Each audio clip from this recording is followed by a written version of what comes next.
Broadcasting from the business capital of the world, this is the Podcast Business News Network. Dr. Eric Reznik joining us here again from Be Well Rehabilitation and Counseling Group and Ketamine and Wellness Clinic of South Florida. We are excited to have him back here to talk about therapy, the traditional, the non-traditional, and of course, all the different things we could do to help so many. And it's exciting to have him back here with his background in therapeutic martial arts, neurofeedback, and of course, a lot of his non-traditional approaches with ketamine and other assisted therapy. So first and foremost, welcome back to the show. How are you? Thank you. I'm happy to be back. Happy to join you guys and discuss new stuff. Oh, well, thank you for being here. And let me just remind everyone of the website. It's bewellrehab.com. That's BEWELLREHAB.com. Could you just tell us a little bit about yourself and, of course, what you're doing? And then we'll talk today about some of the topics that you had in mind. I'm a clinical and forensic psychologist. I've been in practice since about 1999, 2000, as a clinical psychologist since 2011. I'm the Okay. first Russian-speaking psychologist in South Florida. And I deal with all the forensic stuff, all of the clinical stuff. I have a decent practice. We do traditional, non-traditional therapies. And maybe I'll talk a little bit about that a little bit later. But generally, we do things that are not only work directly, like it's worked in other therapies, but also non-directly just as well. And that's a unique way of approaching. Beautiful. Well, thank you so much for being here, for joining us again. I know we wanted to start off today by talking a little about traditional versus non-traditional, right? Therapy. Yes, of course. So a lot of people don't know the difference between the two. So in fact, when I teach at the university and I teach at Berry University, it's kind of a cool place to teach as well. I often ask if a psychologist is a doctor, and I'd say most everybody say yes, but some people say no or they don't know, because traditionally the media promotes psychiatry as somebody who's a doctor in psychology who's just kind of a therapist. Reality is, a psychologist is a doctor, and there are different kind of professions just as well. So people oftentimes do not know who to choose, and they don't know the difference between what is alternative therapy, what is non-alternative, what is a traditional therapy. So they kind of like shop around until they find whatever they find. So I want to kind of talk a little bit about the difference between traditional and non-traditional, and some of the cliches that are industry, that are also in the not only in the industry but also in the media and kind of among popularity, so people get some better idea. Wow.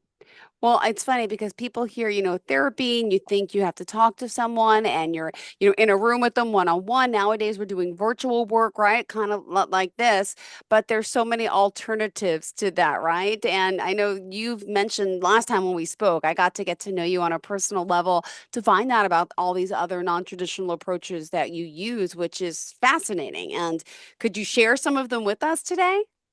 Sure, of course. Well, I've been exploring the non-traditional aspect. Well, let me tell you a little bit the difference between what traditional is and non-traditional, and it'll clarify some things. Then I'll kind of talk a little bit about what I do in terms of that modality. So traditional is you go to a psychotherapist, psychologist, sometimes psychiatrist, and you tell them the symptoms, the history, and then you work on some of your personal issue, a deeper personal issue. Generally, it takes in a place in an office. Generally, um, there's a couch. Sometimes it's not a couch. Sometimes it's just a chair. And then you kind of work on your verbally talk about issues that are going back and forth. There are different styles of therapy. There's, for example, psychodynamic or psychoanalytic, where people talk about their past and their unconscious information, and they kind of verbalize a lot of stuff from the internal. Then there's a behavioral, where you focus on Ah, changing types of behaviors, okay. and as you don't discuss past and or just the present and the future, and what behaviors that were not functional to make them more functional. And then you have a very common, very popular CBT, which is cognitive behavioral therapy, and that's a thought process. You also sit down, you also discuss your issues, and you work out some thought process differences. All these three are kind of the main therapies, but there's also Gestalt, there's also reality therapy, there's all kinds of therapies. So when that would be In fact, more of them are more traditional therapies because it takes place in the office. You sit down, you talk, and that's it. Some people are unreachable just with conversation. Some people have difficulty expressing themselves. Some people cannot express themselves. So that's where the alternative comes in. And that's when we use different ways of approaching the stimuli in your brain, in your Yeah. mind, in your past, in order to be able to express yourself in a different way. So you've heard of music therapy, you've heard of art therapy, you've heard of poetry therapy, you've heard of movement therapy, and list goes on and on. These are non-direct ways to get somebody to express themselves, to touch part of the mind that would be not touched before. We come up with it. It's not so new anymore, but it used to be sort of new. The Yeah. EMDR, where the EMDR, it's reprocessing of the previous issue, kind of allow the brain to touch some parts of the mind and the past history that you could not touch just by being verbal itself. Um, so that would be one of those therapies that are sort of non-traditional, so to speak. Well, not any. It's more of a traditional today than it was before. Yeah. Um, Mm-hmm. Hypnosis is one of a unique therapy that some people use as part of their treatment. I do that too. And the one I use is more. I don't know if it's like more on the fringe, but it's definitely um, uh, applies in a different way. For example, I mentioned last time neurofeedback, Yes. which is, you remember that when we discussed the neurofeedback part, right? When you Yes. sit in front of a computer and I read your brainwaves in real time on one screen, and then you have a video game on the other, and you play the video by activating the protocols in my other computer. In other words, the brain plays the game. You don't. By just watching the game, the brain figures out how to change the protocols or change the brainwave activity, and therefore improves brain plasticity. That would be another unique way of doing it. Um, and people think that it's intrusive. It's not at all. If you ever done an EEG, that's basically what it is. I'm reading your brain waves in the real times. Nothing goes in, just comes out. So, and it doesn't take much to sit in front of a computer and just kind of watch the stuff. It's Yeah. Oh my um, goodness. there's that one, and it's becoming more popular. Believe it or not, we started doing that therapy going back probably what since the 70s, and we started doing on initially on cats to watch the process of cats. Then it went to those who have seizures. We help people with Yeah. seizures. Astronauts beginning to use that to improve their brain activity to manage themselves in terms of space, in terms of dealing with equipment, different atmospheres. Athletes are using for the improvement of peak performance. These are really unique way of this is just neurofeedback alone. Um, so I've been doing that for about 20 plus years. I think it's really, really effective in general. Amazing. So Well, you know about recently I get into ketamine, right? yes, let's talk about the ketamine. Some people, again, these are new listeners here each and every day. So you're helping so many with these assistive ketamine. It's called ketamine assisted therapy, right? Yes, there Thanks. ketamine says psychotherapy. So there's ketamine therapy, which is just infusion, and there's ketamine assisted psychotherapy, which is therapy that is applied while you're doing ketamine or after you're doing ketamine. And as of say maybe 10 years ago, people are really got curious about psychedelics in general. Mm-hmm. And you've heard of ayahuasca, you've heard of the Yes. mushrooms or the psilocybin therapy. It's becoming more popular as we go along. Well, in the United States, I believe the ayahuasca is not legal yet, and I don't know if it will be, but it's definitely unregulated. I know that psilocybin or the mushrooms as we know it is becoming legal in some states. I don't believe it's in Florida, but some states are. And now the ketamine has been applied into multiple states. And if you remember the history of that, then you know that we use with animals, with children, and while they're going to anesthesia. So we're applying this in a therapeutic way. The beauty of ketamine is it touches upon a different kind of a neuron track. It is known as the NMDA receptor track. And so it stimulates those parts of the brain that other drugs don't. And it creates a whole different reality for the individual to deal with their own internal problems. Usually, Mm-hmm. it works with non I'm sorry, the treatment-resistant depression or anxiety or PTSD, things that medication are not very effective with. So the ketamine is actually much more effective. Would say in about three different administration, the person completely changed their state of being. And by the time we do all six administration, which is kind of a standard in our industry, it's recommended to by Harvard research by and Hmm. MH research. So it really helps people to change their whole perspective. Most people who work with ketamine, they tend to become non-depressed and they feel so much better after the third administration and definitely after the sixth administration. And Oh, then I apply the therapeutic aspect, which is the CAP or the ketamine assisted psychotherapy. That's when we deal with the actual issues that arrive while you're on ketamine, while you go through the experience of ketamine. Remember, it's a process. It's kind of a medical process where we prepare people for ketamine. We go through the medical evaluation. We do everything necessary to make sure that what you're getting for what you're supposed to be getting. yeah, Once you go through ketamine, you have a dissociation. You have images that come up. You have things that are associated with your past, your traumas. Things come out during the ketamine session that you don't know what to do with. And that's where the therapy comes in. The yeah, therapy is, I believe, very necessary to help people to look at themselves in a very different way. yeah. Ketamine is not a magic pill. It's an Hmm. assumption that, we American society loves magic pills. Take two pills, call me in the morning kind of a thing. It's impossible. There's no such thing as a magic pill. No therapy is a magic pill. But Yeah, there's definitely a way to get to improvement and improvement through a little bit faster tracks or alternative tracks. So when you're done therapy with caffeine, you now hmm, open the door to a lot more therapeutic intervention, and then you literally can talk about your issues in a different way.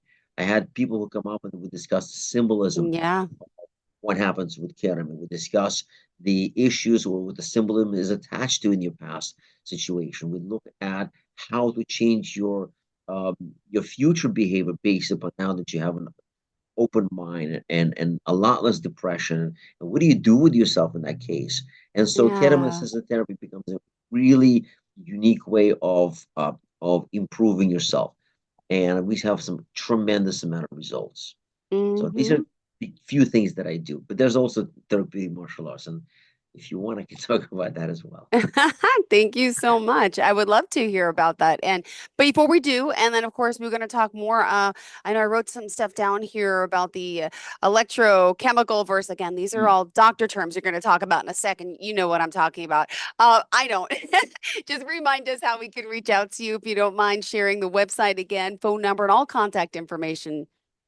Sure. The website is bewellrehab.com. The other one is called the Ketamine Wellness Center in South Florida. It's Ketamine Ketamine Clinic in South Florida slash Hallandale. There's two of us here, and they're both sister stations, rather clinics. We actually down near Hallandale, a little bit closer to Aventura area, Miami area. So it's hard for you to reach out to north. We're a little closer down south. The phone number is 954-367-6261. And you can ask for Dr. Reznik, you can ask for Rudy. He's the one that picks up the phone, and a couple of other people that actually can help you with as well. Oh, well, Um, thank you so much. So now, do you want to share a little bit about those notes that I can't even read? sure. I just wrote down before. I'm sorry, the electrochemical balance or something. Please tell me what that is. Absolutely, and I'm gonna talk it in such a way that it's much more understandable. I hate to be complex, so people are kind of like confused of what I'm talking about. So, and because I talk to clients all the time, so when I tell them a complex word, they go, "What does that mean?" So I want to be very clear on how people can understand this. So the brain only has two processes based. Well, it's chemical and electrical, nothing else. The brain doesn't think. The brain basically encodes information in either chemical ways or electrical ways. So we know the brain is made out of neurons, right? Neurons have electrical activity within itself. Between cells, between the neurons, they share information chemically. And you've heard of this stuff. You've heard of norepinephrine or adrenaline, for example, or noradrenaline. You've heard of serotonin. They come up with this stuff on TV when they talk about medication. In order Hmm. to alter the way that the brain communicates chemically, we give medication. That's what psychiatrists do, that's what neurologists do. And medication changes the activity in what we call synapses, or the ports between the cell to medication. And so by Hmm. doing so, by changing the activity of the neurons, we change the way that we behave, the brain behaves as well. Unfortunately, the medication are not sustainable for a very long time. Every medication Hmm. has a sort of a shelf life within your brain, and it kind of goes there for a short period of time. Once the effects of the medication are done, they're done. And that's it. You'll take another medication and keep on, keep on, keep on. The unfortunate part that some conditions do not are not able to, for example, to respond to medication appropriately. So then we have to go from one medication to another medication, and pretty much you try the whole pharmacy at the end of the day. Yes. Oh my The other goodness. part is the electrical activity. So electrical is how the cells communicate within each cell, what we call brain waves. The brain waves is what um, uh, it's like an electrical noise. And that's how Okay. we pick up EEG is what how the cells communicate by Yeah. this electrical noise. In other words, the frequency of each cell Hmm. creates kind of like when you listen to a computer, when you turn off it, that little sound is psst, that's Yeah. electrical noise, exactly, right? So the same in the brain. Brain has electrical noise. That's brain waves, and they change according to when you sleep, when you're awake, when you're concentrating. The brain will change all the time. Ah. When you're depressed, you have a one operation of the brain. When you're anxious, another one. When you have a different kind of condition, the brain will change according to that. And the patterns are set. Do you remember, Jill, remember this term that we constantly use? It's a chemical depression. We've heard of that, like it's a chemical depression, or Yes. yeah. So what does that mean, chemical depression? All depression is chemical. Okay. All Interesting. the pressure. Yeah, there's no such thing as like clinic. So what happens is when we learn, when the cells learn in the brain, we call it Hmm. neurological code. So the when you deal with the stimuli, there's a neurological response. In other words, the Yeah. cells in the brain go, oh, that's what it is. They create pathways and they remember those pathways. So Okay. whenever there's this, like the same stimuli that occurs, the cells go, oh, I remember Yeah. this because it goes through the same pathways in over the Interesting. cells. And therefore, the brain constantly remembers that state. Okay. Imagine this. Let me give you a different example so you can maybe relate to better. Um, do you like colder weather or hotter weather? Hotter weather. Okay. So is that, but you're in New York, right? Yes, correct. Okay. So if you would come down to South Florida, you're not gonna like it, right? Yeah, yeah. Well, it would be too hot, I guess, Right. all the time. I like the Because you seasons. exactly your body got used to the colder weather, not the hotter weather. So when you Hmm. go to hotter weather, your body says, nah, that's too hot. Right. So the same thing if I go from here and I go to living like in Canada or something, I would hate cold weather because I'm too hot. Yeah, And the reason exactly. So the you're reason that happens is conditioned. because correct, correct. The body gets used to, or the cells in the body get used to that particular weather. And so it responds better in that particular weather. Okay. And that goes according to, that's just the physical part. So the brain has a very similar state. If you're constantly being exposed to depressive or angry situations in life or aggressive situation, the brain understands that it kind of lives in that state. So when you introduce a different state, it's uncomfortable for the brain. The brain is not used to it because the pattern of the brain isn't set in that Hmm. way. It has to get unused to something has to change. So when we use this therapeutic environment, like for example, neurofeedback or ketamine, we try to change the state of the brain. We call the brain plasticity when it becomes much more functional and much more flexible just as well. So the electrical part, the only way to change that is through neurofeedback. In other Okay. words, you're training cells to act differently, or you're changing the state of the brain. Like you change in the weather and you get used to the weather. When you get there, the brain now learns how to change itself.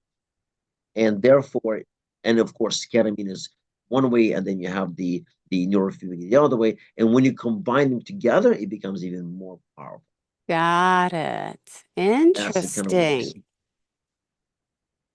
See, this is all new to me. Last week was, I've heard about ketamine assisted therapy. I really did not know. And you enlightened me. And I hope a lot of our listeners hear about the benefits of it. And it's, how it can really help people because I thought ketamine meant it was a bad thing. I didn't realize, I didn't know. I wasn't knowledgeable in this field. And clearly it's benefiting so many. I get that a lot. People say, "Well, isn't it a horse tranquilizer?" That's the one thing I get. Yes, yes. Well, this is going to tranquilize me. Well, no, it's not going to try. Or they say it's a club drug. Yes, it just like any other drug. Most drugs that we use illegally started out to be psychiatric medications. Yeah. And then some people will went further and they do use it otherwise in clubs, for example. Yes, ketamine in clubs is dangerous. It's unregulated. It's you don't know the doses you're taking. You're not Mm-hmm. because we give it to you according to your weight, for example, Yep. according to your condition. So it's managed that way rather than if you go to a club and somebody says, "Hey, try this ketamine. This is great." So you do, and then you can overdose really easily on this stuff. So that's the danger part of that. Interesting. Yeah. Wow. Well, we still have more time to talk, and I just want to remind everyone, the work that you're doing. You're based out of Hallandale Beach, Florida, and just want to know, are you able to work with those outside of your state? Is it just Florida? Tell me a little bit about how that works. So for therapy, I can. There's a compact that we belong to, Mm-hmm. which is for teletherapy. I can do that. I'm only allowed limited time to work if I actually visit somebody somewhere, legally speaking.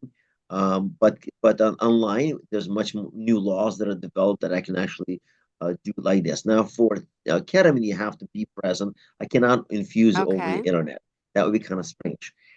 But if you want to travel down here, we can arrange travel like housing if we need to do it.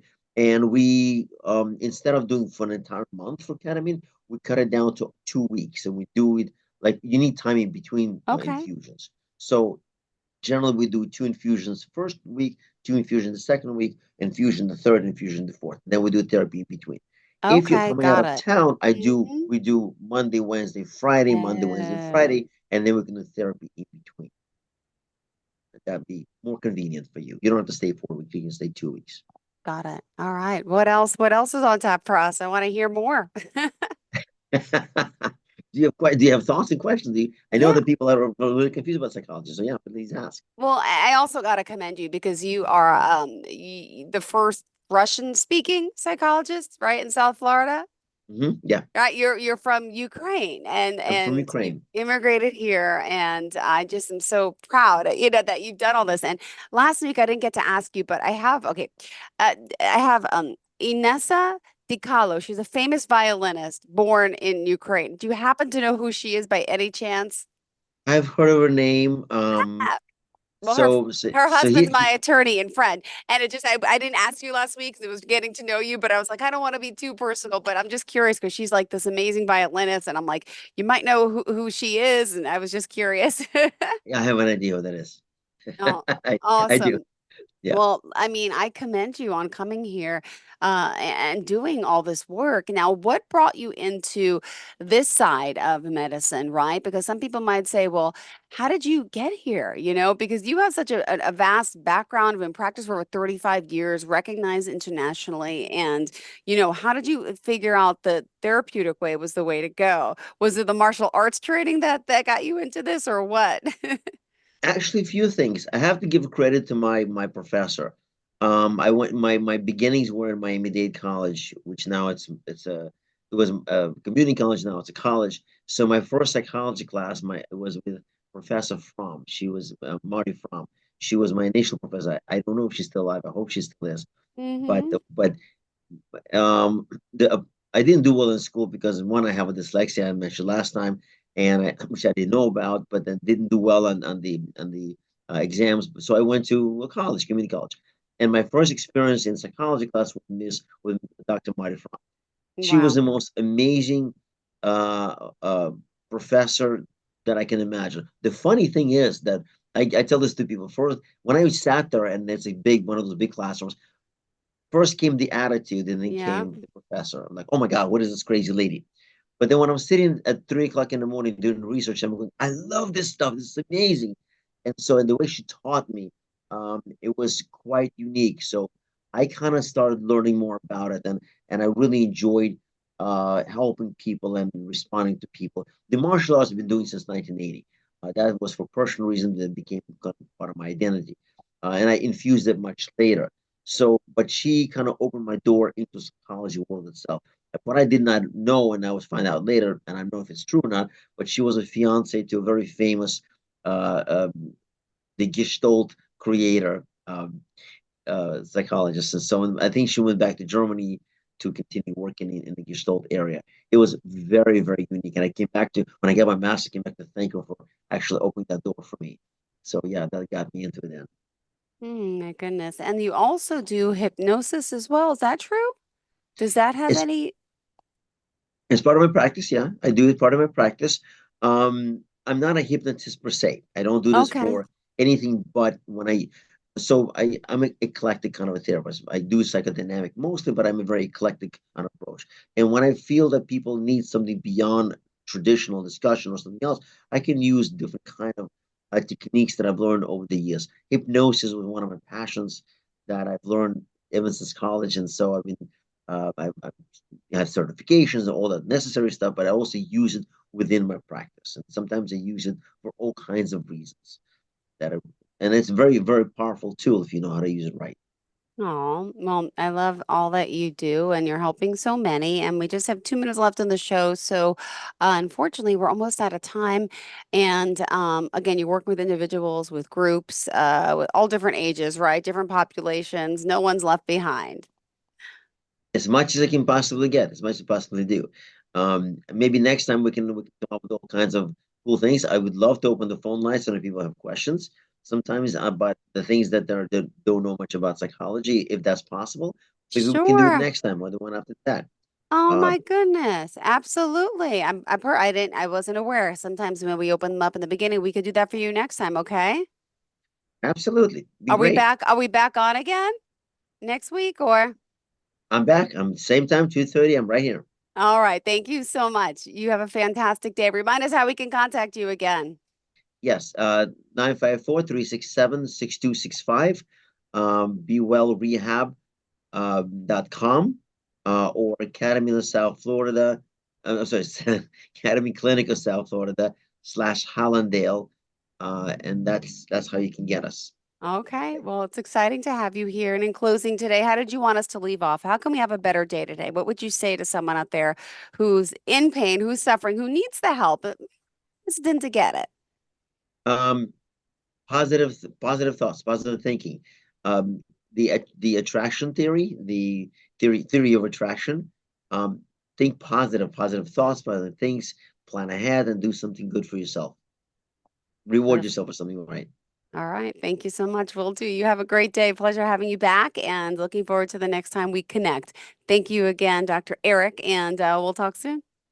Are you looking for even more of the podcasts and hosts that you love? The Podcast Business News Network is proud to announce that you now have even more ways to listen live. Check out the MyTuner Radio, online radio box, and Simple Radio apps on iOS and Android, or find us online. Search for Business News Network on mytuner-radio.com or search Podcast Business News Network on streama.com and onlineradiobox.com/US. Take your podcast on the go and don't miss a minute of the action.